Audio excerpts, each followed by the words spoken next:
Hello दोस्तों, मैं उपेंद्र कुमार सिंह आज नंबर सिस्टम के टाइप 2 लेकर आया हूँ। टाइप 1 पहले पढ़ा दिया है, उसको आप लोग देख लीजिएगा। पहला जो ये सवाल है टाइप 1 का ही है, तो चलिए आज टाइप 2 हम देखते हैं। तो पहला सवाल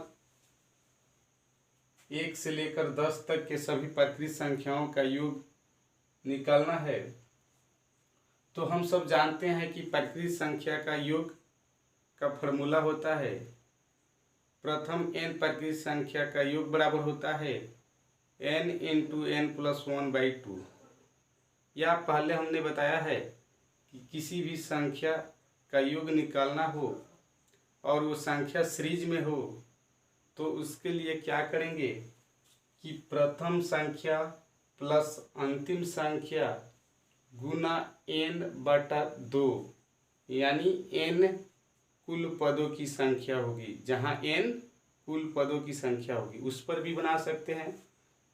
उस फॉर्मूले पर कोई भी संख्या सीरीज में दिया हो तो उसका योगफल हम निकाल सकते हैं। तो हम इसके पहले बताए हैं कि कुल पद कैसे निकालना है और कुल पदों का योग कैसे निकालना है। तो उस वीडियो को आप लोग देख लीजिएगा, नहीं देखे होंगे तो देख लीजिएगा। आज हम लोग टाइप 2 पढ़ेंगे। हालांकि एक सवाल टाइप 1 से लिया है तो इसको देख लेते हैं, फिर उसके बाद आगे बनाते हैं। तो चलिए इसका यानी 1 से लेकर 10 तक की संख्या का योग बताना है। तो प्रकृत संख्या का फॉर्मूला होता है n इंटू n प्लस 1/2। तो इसका योग हमारा हो जाएगा n यानी n कितना यानी 10। तो 10 प्लस 1/2 तो ये हमारा होगा 11। तो 10 गुने 11/2, 2 से भाग देंगे 5, 11 गुना 5 बराबर 55। यानी इसको हमेशा याद रखना होगा कि 1 से लेकर 10 तक के सभी प्रकृत संख्या का योग जो होता है हमारा 55 होता है।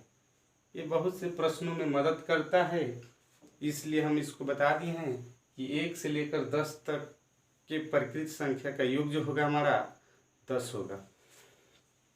चलिए इसके बाद जो है हमारा टाइप 2 है, तो इसको देखते हैं कि कैसे बनाएंगे।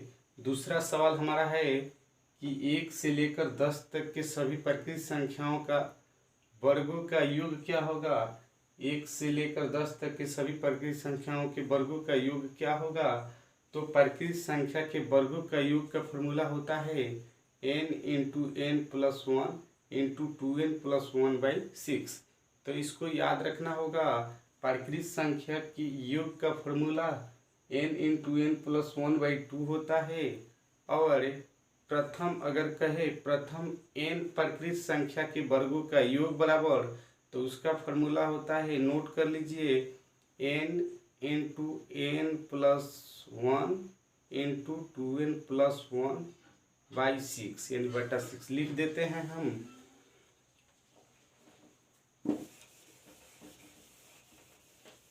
यहाँ पर प्रथम n प्रकृत संख्या के वर्गों का योग का फॉर्मूला होता है n into n plus 1 into 2n plus 1/6। इसको याद रखिएगा। इस पर हम दूसरे प्रश्न को बनाते हैं। n हमारा है 10 इंटू 10 प्लस 1 इंटू 10 गुना 2 प्लस 1/6। इसको हल करके देख लेते हैं। ये हमारा होगा 10 गुना 11 गुना 10 दूना 20 प्लस 1 21/6। अब इसको कटा देते हैं। ये कटेगा हमारा 3 से 2, 3 से ये 7, फिर 2 से कटाएंगे ये 5, 5 गुने 11 55, अब 55 गुने 7 ये हो जाएगा 385। यानी 1 से लेकर 10 तक सभी प्राकृत संख्या के वर्गों का योग जो होगा 385 होगा। उसी तरह ये तो प्रथम 1 से दिया था 10 तक, लेकिन तीसरे प्रश्न में जो दिया है प्रश्न 11 से 20 तक है। तो इसको हम क्या करेंगे, इसको हम कैसे बनाएंगे देख लेते हैं। तो जब भी हम बनाएंगे n हमारा होगा अंतिमवा पद होगा, यानी 1 से हमारा n तक दी हुई संख्या हो तो हम ऐसे बनाएंगे। लेकिन यहाँ पर 11 से दिया है n, यदि हम 20 लेते हैं तो हमारा 1 से 20 तक सभी प्राकृत संख्या के वर्गों का योग निकलेगा। लेकिन यहाँ पर 11 से स्टार्ट है, तो इसको कैसे बनाएंगे। हम यहाँ पर n लेंगे 20 गुना 20 प्लस 1 यानी 21, 20 गुना 21 गुना 20 दूना 40, 41 बट्टा 6, और हम माइनस कर देंगे। कहाँ से स्टार्ट है, तो 11 से स्टार्ट है, तो उसके पहले जो प्राकृत संख्या होगा उसको इसमें से माइनस करेंगे। यानी हम यहाँ पर माइनस कर देंगे 1 से 10 तक के सभी प्राकृत संख्या के वर्गों का योग। तो हमारा ये आया था 10 तक प्राकृत संख्या के वर्गों का योग 350, या ऐसे इसको लिख देते हैं 10 गुना 11 गुना 21 बटा 6, ये हमारा होगा 3 7 21, 3 दूना 6, इससे काट देंगे 10, ये हो जाएगा 70 गुने 41 माइनस ये हमारा हो जाएगा 385 आया था, गुना कर लेते हैं। ये हमारा 28 70 घटाओ 385, ये घटा देंगे हमारा हो जाएगा। इसी प्रकार दूसरा देखते हैं। यहाँ पर ये तो प्राकृत संख्या दी हुई थी और यहाँ पर दिया है विषम संख्या के वर्गों का योग। तो इसको कैसे बनाएंगे देख लेते हैं।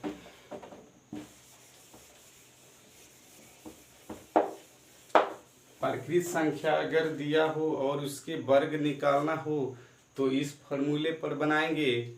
लेकिन यदि विषम संख्या या सम संख्या दिया हो तो n जो हमारा होगा अंतिमवा पद होगा। यानी अगर कहे कि n तक के सभी विषम संख्या या सम संख्या के वर्गों का योग क्या होगा, यदि n तक यानी अंतिमवा पद दिया हो तो उसके लिए हम क्या करेंगे, जैसे कि यहाँ पर 21 दिया है और प्रथम 1 से 21 तक विषम संख्या के वर्ग का योग निकालना है। तो इसको हम क्या करेंगे कि जो अंतिम होगा उसको, जैसे कि यहाँ पर 21 है तो 21 गुने 22 गुना 23 बटा 6 कर देंगे।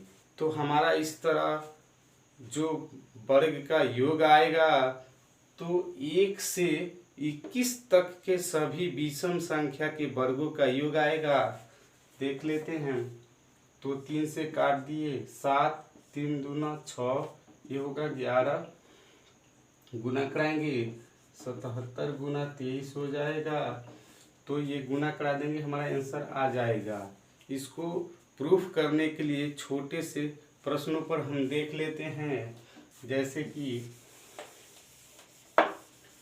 यहाँ पर हमारा दिया है, इतना ही देख लेते हैं। 1 का वर्ग, 3 का वर्ग, 5 का वर्ग, इतना पर ही हम देख लेते हैं ये जो हमारा तरीका था सही है या गलत। तो देखते हैं। 1 का वर्ग 1 होता है, 3 का वर्ग हमारा 9 होता है, 5 का वर्ग 25 होता है। इसको यदि हम जोड़ते हैं तो हमारा उत्तर 35 आता है। तो यदि इस तरीका से बनाएंगे तो एक यानी हमारा होगा यहाँ पर 5 गुना 6 गुना 7 बटा 6, तो 6 6 कट गया, 7 बचे 35।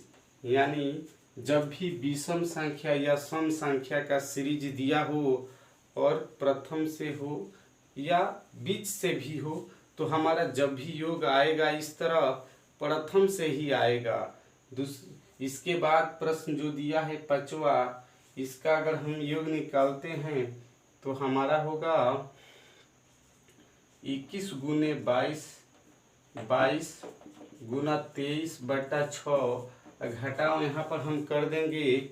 ये जो है 11 से स्टार्ट है, तो इसके पहले विषम संख्या जो होता है 9, यानी 9 तक के विषम संख्या इसमें से माइनस करेंगे। जैसे 9 गुना 10 गुना 11 बटा 6 कर माइनस करेंगे, तो हमारा होगा ये 3 7 21, 3 दूना 6, 2 से काट दिए 11 आ गया, गुना कराएंगे तो 77, इसको गुना कराकर और इसको गुना कराकर हम ये हमारा होगा 77 गुना 23 घटाओ 15 गुना 11, ये हम हल करेंगे, हमारा आंसर आ जाएगा। इसी प्रकार आगे देख लेते हैं।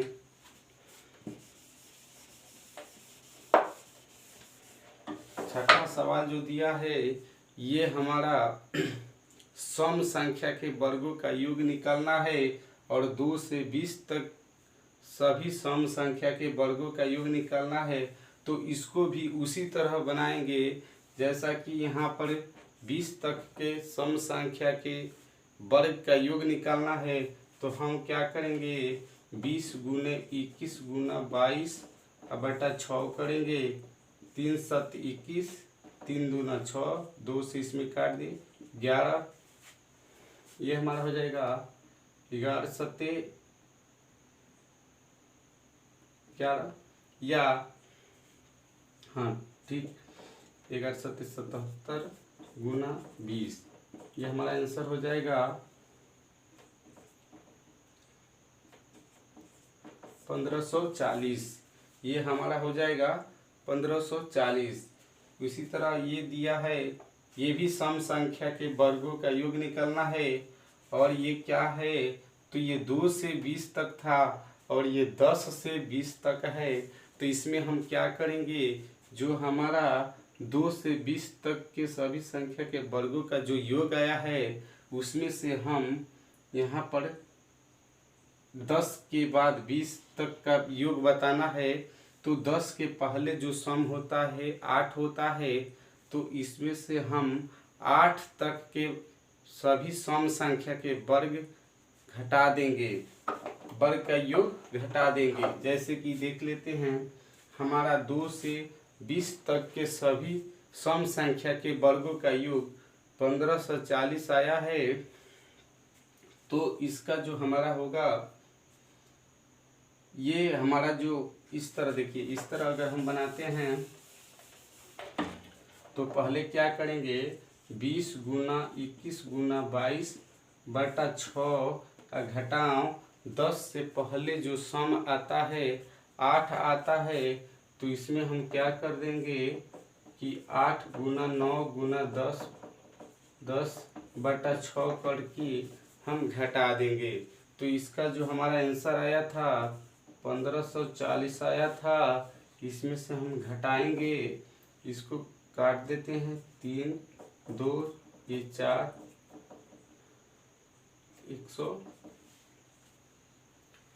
120, ये देखिए 120, इसमें से 120 माइनस कर देते हैं, हमारा होगा 0 2 4 1, यानी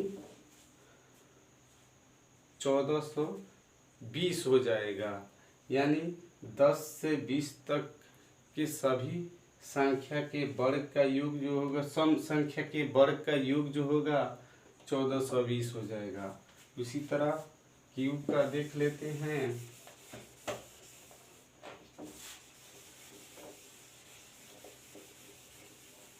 प्राकृत संख्या के घन का योग क्या होगा, तो देख लेते हैं। यहाँ पर 1 से 20 तक सभी प्राकृत संख्या के घनों का योग बताना है। तो पहले देखते हैं कि इसका फॉर्मूला क्या होता है। तो फॉर्मूला को याद रखने के लिए उसका जो बेसिक है उसको समझ लेते हैं।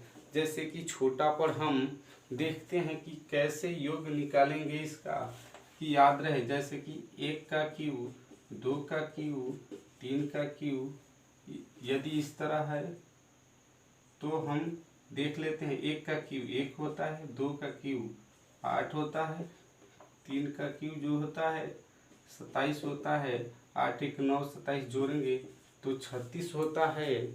यदि एक देखा जाए तो 1 2 3 इसको जोड़ते हैं, 1 2 3 3 6, यानी हमारा 6 का ये वर्ग आ रहा है। यानी कभी भी प्राकृत संख्या का घनों का योग निकालना हो तो हम क्या करेंगे कि उसके सभी जो आधार हैं, यानी कि सभी जो संख्या है प्राकृत संख्या, उसको यदि जोड़कर उसका वर्ग कर देते हैं तो हमारा आंसर प्राप्त हो जाता है। जैसा कि ये था 1 का क्यूब, 2 का क्यूब प्लस 3 का क्यूब, और इसको हम जोड़े तो आधार को जोड़े 1 2 3 3 6 का स्क्वायर अगर हम करते हैं तो 36 आता है। तो इसको भी हल करके जोड़ते हैं तो हमारा 36 प्राप्त होगा। उसी तरह यदि हम क्या करते हैं कि 1 से 20 तक आधार, यानी 1 2 3 इसी तरह 20 तक है, तो 20 तक 1 से 20 तक ये तो प्राकृत संख्या हुआ। तो प्राकृत संख्या का योग जो होता है n इंटू n प्लस 1/2 होता है। यदि इसी का हम स्क्वायर कर दें यानी वर्ग कर देंगे तो हमारा क्यूब प्राप्त हो जाएगा। यानी हम कह सकते हैं कि इसको बनाने के लिए सभी का आधार जोड़कर हम वर्ग कर देंगे तो हमारा क्यूब का आंसर आएगा। यानी प्रथम n प्राकृत संख्या के घनों का योग बराबर फॉर्मूला होता है n इंटू n प्लस 1/2 का द होल स्क्वायर। यानी आधार को जोड़कर हम उसका वर्ग कर देंगे तो हमारा आंसर आ जाएगा। तो यहाँ पर क्या करेंगे, n हमारा होगा 20 गुना 20 प्लस 1 यानी 21/2, इसका स्क्वायर हम कर देते हैं। इसको अगर हम काटते हैं तो 10 होगा, 10 से गुना करेंगे तो 210 होगा, इसका स्क्वायर कर देंगे, 210 का स्क्वायर करेंगे तो 21 का, यानी कि 21 का वर्ग होता है 441, 10 का डबल 0 हो जाएगा, यानी ये हमारा हो जाएगा 44,100। यानी 1 से 20 तक सभी प्राकृत संख्या के घनों का योग जो होगा 44,100 होगा। देख लेते हैं। इसके बाद यहाँ पर नौवा प्रश्न देख लेते हैं। यहाँ पर 11 12 13 से स्टार्ट हुआ है। तो ये हमारा आया था, इसका आंसर हमारा जो आया था 44,100 घटाओ, इसमें हम क्या करेंगे कि ये 10 के बाद है प्राकृत संख्या, तो इसमें से हम माइनस कर देंगे 10 तक के सभी प्राकृत संख्या के घनों का योग। जैसे 10 गुने 11/2 का स्क्वायर हम कर देंगे तो ये तो हमारा है 44,100 घटाव हो जाएगा 55 का स्क्वायर।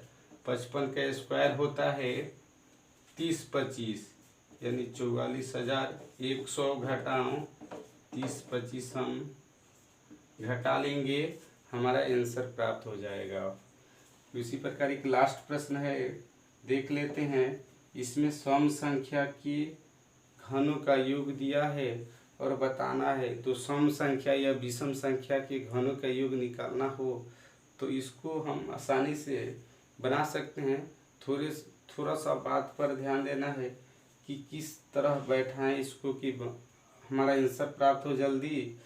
तो इसमें से हम कॉमन ले लेते हैं। कॉमन कैसे लेते हैं देख लेते हैं। यहाँ पर फर्स्ट जो दिया है उसी को कॉमन ले लेते हैं। जैसा कि हम इसको लिख सकते हैं 2 गुना 1 इसका पावर 3 हम लिख सकते हैं, प्लस उसी तरह इसको हम लिख सकते हैं 2 गुना 2 के पावर 3 लिख सकते हैं। उसी तरह इसको भी हम लिख सकते हैं 2 गुना 3 के पावर 3। इस तरह अगर इस तरह हम लिख सकते हैं तो इसमें हम देखते हैं कि 2 के पावर 3 कॉमन है और यहाँ हमारा बच रहा है 2 के पावर 3 कॉमन है और बच रहा है 1 के क्यूब प्लस 2 के क्यूब प्लस 3 के क्यूब। इसी तरह हमारा आएगा। तो जो फर्स्ट में दिया हो उसको कॉमन लेंगे, उसके बाद जो होगा देख लेते हैं। तो इसमें कॉमन ले लेते हैं 2 के पावर 3 और यहाँ पर होगा 1 का क्यूब प्लस 2 का क्यूब प्लस 3 का क्यूब। इसी तरह हमारा होगा 1 का क्यूब 2 का क्यूब 3 का क्यूब प्लस डॉट डॉट करके 10 का क्यूब। तो ये जो होगा हमारा प्रकृत संख्या के घनों का योग हो जाएगा। तो हम क्या करेंगे कि जब भी बनाना हो, जैसे कि 2 का क्यूब कॉमन लिए हैं तो इसमें हमारा होगा 2 के क्यूब का मान होगा 8 गुना ये हो जाएगा 1 से 10 तक सभी प्रकृत संख्या के घनों का योग। तो होगा हमारा 10 गुना 11/2। इसका स्क्वायर करेंगे तो 8 गुना ये होगा 5 हमारा आया था 30 25 गुना करा देंगे हमारा आंसर हो जाएगा 0। 8 गुना 5 8 25 40 40 का 0 8 दूना 16 4 20 का 0 2 24 यानी हमारा आंसर होगा 24,200। यानी 2 का क्यूब प्लस 4 का क्यूब प्लस 6 का क्यूब प्लस इसी तरह डॉट डॉट प्लस 20 का क्यूब का आंसर हमारा होगा 24,200। यदि आप लोगों को ये वीडियो अच्छा लगता है तो लाइक कीजिए, चैनल पर नए हैं तो सब्सक्राइब कीजिए और बेल आइकन को ज़रूर दबाएं, क्योंकि आगे के वीडियो आप लोगों के पास पहुँचे। यदि वीडियो में कोई कमी है तो कमेंट कीजिए। यदि इससे संबंधित और प्रश्न पूछना है तो पूछ सकते हैं। धन्यवाद।